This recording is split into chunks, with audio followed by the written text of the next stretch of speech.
que tout le monde peut voir mon écran en ce moment? Super.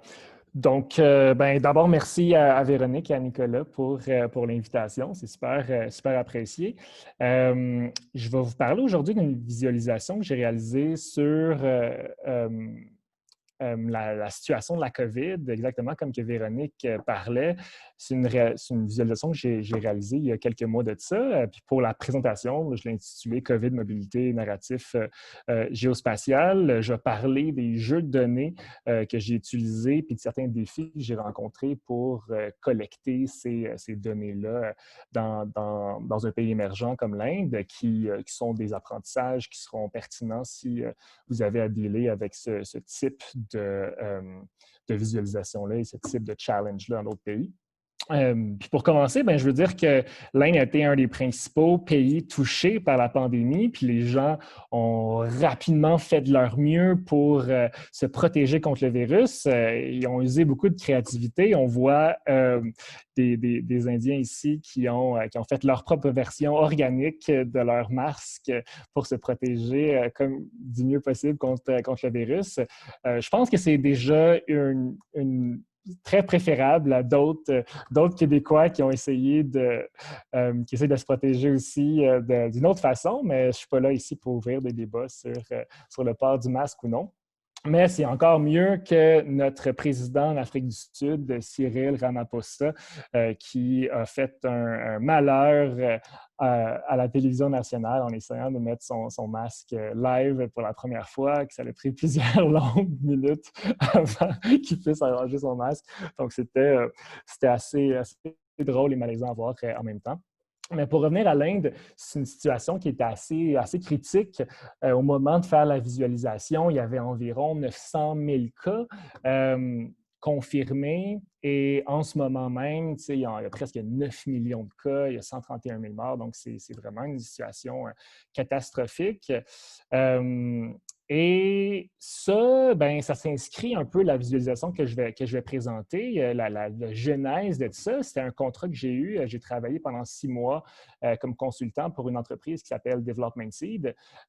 Donc, j'ai été embauché par eux autres, puis on travaillait de concert avec Mapbox pour réaliser une plateforme pour les preneurs de décision dans les gouvernements dans plusieurs pays à travers le monde. Donc, c'est une plateforme qu'on a pitchée et vendue au Moyen-Orient, en Asie et aux États-Unis aussi.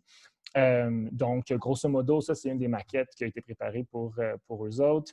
À travers la plateforme, on avait accès au nombre de cas, à un niveau de granularité assez important. L'index de mobilité de Mapbox que je vais pouvoir parler dans quelques minutes. Les zones chaudes et froides, dépendamment des districts en Inde et plusieurs indicateurs de vulnérabilité aussi, comme la taille des ménages ou encore des conditions sanitaires des différents districts. Donc ça, à travers, ça c'était mon travail, fait que j'ai beaucoup joué avec les données de la pandémie en Inde. J'ai beaucoup appris, puis ça m'a donné l'idée de faire une visualisation qui n'était pas pour les preneurs de décision, mais plus niveau communication, puis utiliser ça aussi à pour d'autres projets. Puis, finalement, on s'est lancé dans cette aventure-là de faire une chouette visualisation interactive que vous pouvez voir sur le lien que j'ai partagé. Là, vu que ce n'est pas super fluide quand on fait une présentation dans Zoom, je l'ai comme décortiqué par slide. Fait qu'on peut y aller en breakdown. Je vais pouvoir faire des petites anecdotes aussi avec certaines de ces chapitres-là, que je les appelle. Donc, en premier lieu, quand vous ouvrez le lien, vous pouvez voir le nombre de cas par district. Au total, si je me rappelle bien, l'Inde, 736 districts. Donc, pour avoir le nombre, puis là, Julien l'a bien dit aussi dans sa présentation, tu sais, le niveau de granularité, il y a beaucoup d'instances gouvernementales différentes qui gèrent ces données-là, puis Puis nous, c'était un enjeu vraiment important pour nous parce qu'on s'est rendu compte qu'il y avait comme 3 API différents, puis il y avait des données qui étaient crowdsourcées pour pouvoir se ramasser à avoir ce niveau de granularité-là pour représenter les données de partout à travers l'Inde. Donc, c'était quand même un challenge important. Puis on se ramasse avec une carte où on voit clairement la concentration des cas confirmés dans les centres urbains, donc à New Delhi, à Mumbai, Pune et à Chennai. Donc, encore une fois, ça, c'est la photo qui a été prise en juillet environ, là, presque au début août. Donc, le nombre de cas, évidemment, est vraiment différent maintenant, mais ça donne une belle perspective quand même sur la situation à ce moment-là. Le deuxième screen que vous pouvez voir, c'est les données de mobilité de Mapbox. Donc, ça, en ce moment, a été agrégé par district.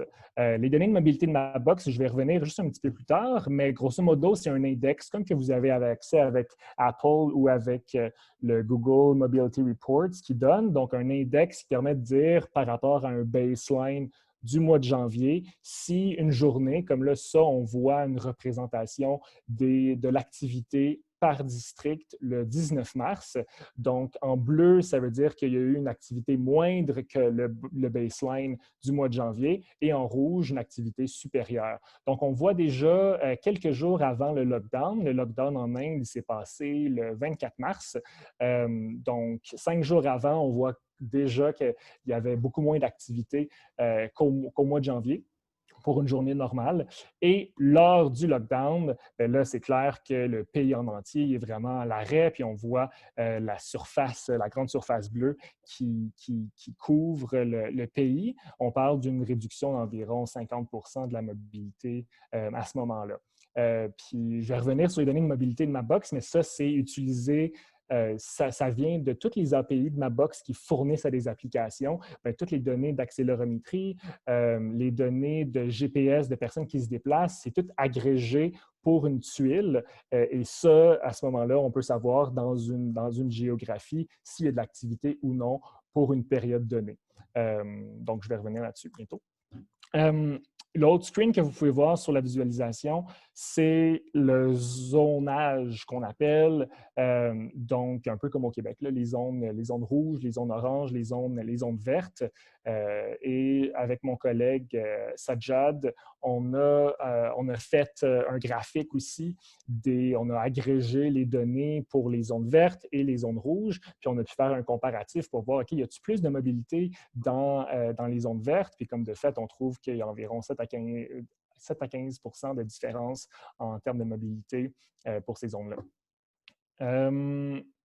L'autre screen qu'on a réalisé, c'est un genre une carte de la vulnérabilité spécifique à Mumbai. Parce que, évidemment, il y a énormément de bidonvilles puis d'habitations informelles à Mumbai. Et ces données-là, que je parlais un peu plus tard aussi, c'était un challenge de les obtenir. Puis on voulait voir les containment zones, qu'on appelle.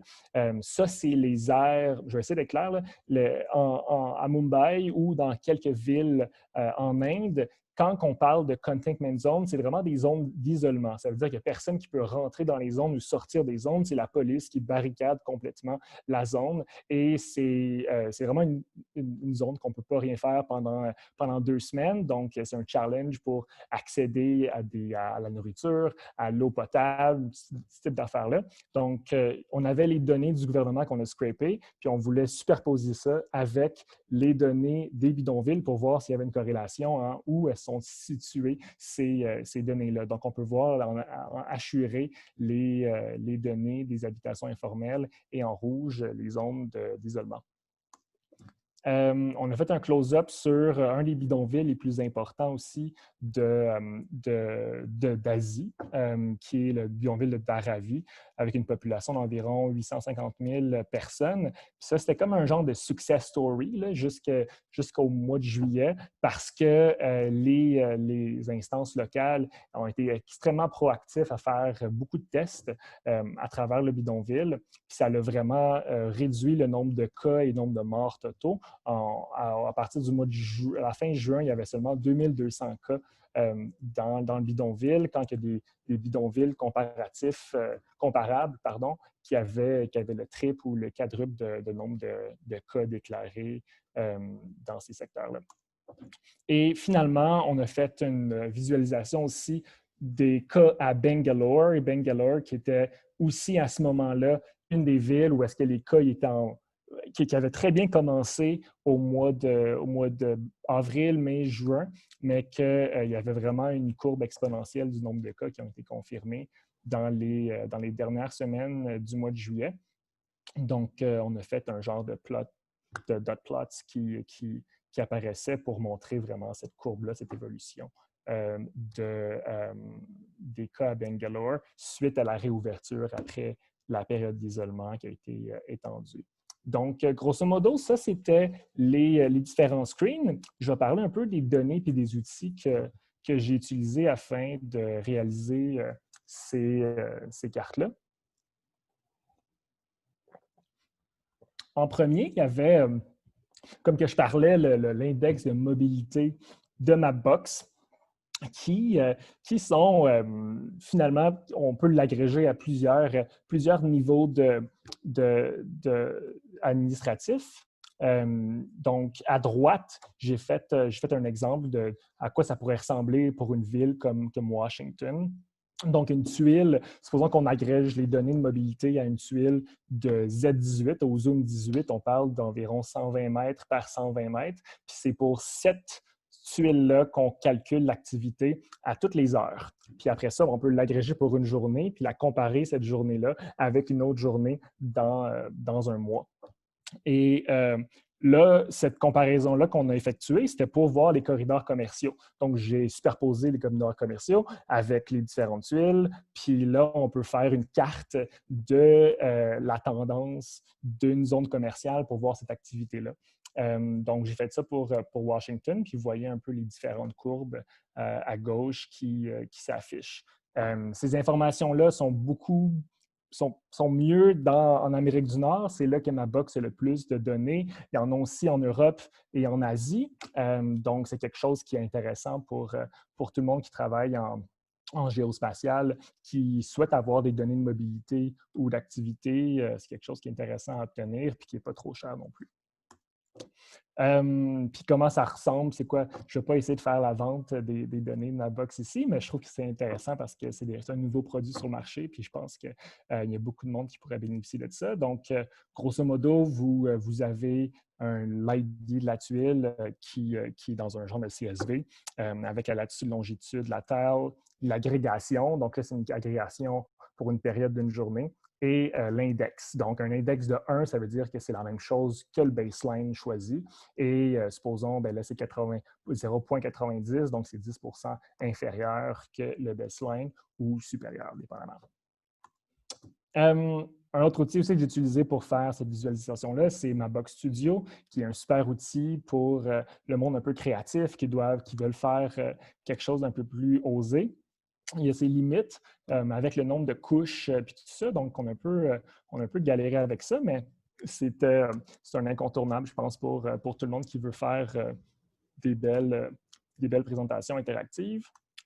Les cas à Bangalore, ça, c'était une réalisation qui était vraiment intéressante puis qui, je pense, qui est cruciale pour tout le monde qui travaille dans les données ouvertes au niveau municipal. Quand on a scrapé, parce qu'évidemment, à part les données de mobilité de Mapbox, toutes les données qu'on avait, on a dû les scraper ou essayer d'avoir des API ici et là. Puis là, on s'est rendu compte en scrapant les données de Bangalore que c'était les données.